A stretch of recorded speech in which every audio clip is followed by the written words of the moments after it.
গত রমজান মাসের ইনসাফ প্যাকেজের আরও 4 জন আজ কানাডা ভিজিট ভিসার অ্যাপ্রুভাল লেটার পেয়েছেন। মানুষ যখন বলাবলি করছে যে ভিসার রেশিও কমেছে, ঠিক সেই সময় এই 4 জন শুধু ভিসা পাননি ভাইজান, ছক্কা মেরেছেন। এই 4 জনই ভিসা প্রসেস করিয়েছেন ইউএসসিএ visa park Zindabazar Sylhet office থেকে। বর্তমানে তাদের আকর্ষণীয় বৈশাখী তুফান প্যাকেজ চলছে। যারা এই প্রতিষ্ঠানের মাধ্যমে আবেদন করতে চান, তারা এই ভিডিওর ডেসক্রিপশন বক্সে তাদের অফিসের ঠিকানা এবং যাবতীয় ইনফরমেশন পেয়ে যাবেন। বৈশাখী তুফান প্যাকেজে আর 15 থেকে 20টি ফাইল নেওয়া হবে, তাই যারা ইচ্ছুক তারা দ্রুত যোগাযোগ করুন। প্রথম অ্যাপ্রুভাল লেটারটি যার, উনার নাম আব্দুস সালাম ভুইয়া, বাড়ি কক্সবাজার জেলায়। বিবাহিত এই ভদ্রলোক একাই কানাডার ভিজিট ভিসার আবেদন করেন। তার 2টি দেশ ভিজিট করা ছিল। ব্যবসায়ী এই ভাইয়ের ব্যাংক ব্যালেন্স ছিল 40 লক্ষ টাকা এবং ফিক্সড অ্যাসেটের পরিমাণ ছিল 3 কোটি টাকা। আর ভাইজান একটি ইনভাইটেশন লেটার দিয়ে আবেদন করে তার ক্ষেত্রে সফলতা পাওয়া গেছে। তিনি অবশ্য একবার ইউকে এবং আরও একবার ইউএসএ রিফিউজ ছিলেন, তারপরও ভিসা পেয়েছেন। সঠিকভাবে ফাইল প্রসেসিং এর পাশাপাশি ভাগ্যেরও একটা ব্যাপার থাকেই।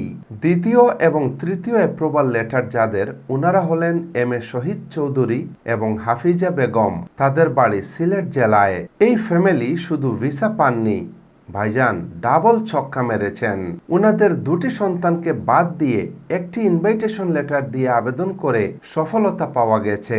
হাজব্যান্ড এবং ওয়াইফ একই সাথে 3টি দেশ ভিজিট করেছেন। উনাদের দুজনের ব্যাংক ব্যালেন্স ছিল টোটাল 60 লক্ষ টাকা এবং ফিক্সড অ্যাসেটের পরিমাণ ছিল 4 কোটি 53 লক্ষ টাকা। কাজ যদি সঠিকভাবে করা হয় আর আপনার ভাগ্যে যদি কানাডার ভিজিট ভিসা লেখা থাকে, তাহলে ভিসা পাওয়া কোনো ব্যাপারই না ভাইজান। চতুর্থ অ্যাপ্রুভাল লেটারটি যার, উনার নাম জোসনা বেগম।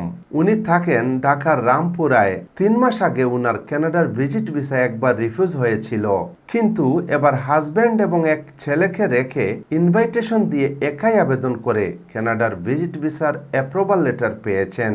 উনি পেশায় একজন ক্ষুদ্র ব্যবসায়ী, পাশাপাশি একটি স্কুলে জবও করেন। উনার ব্যাংক ব্যালেন্স ছিল 36 লক্ষ টাকা এবং ফিক্সড অ্যাসেটের পরিমাণ ছিল 3 কোটি 90 লক্ষ টাকা।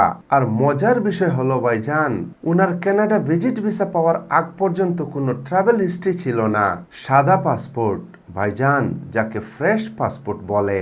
একটি বিষয় মাথায় রাখবেন, কপালের লিখন না যায় খণ্ডন।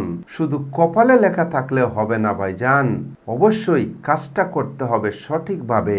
পরবর্তী ভিডিওটি সঠিক সময়ে দেখার জন্য যারা চ্যানেলটি এখনো পর্যন্ত সাবস্ক্রাইব করেননি, তারা সাবস্ক্রাইব করে রাখতে পারেন। দেখা হবে পরবর্তী ভিডিওতে। সে পর্যন্ত ভালো থাকুন, সুস্থ থাকুন।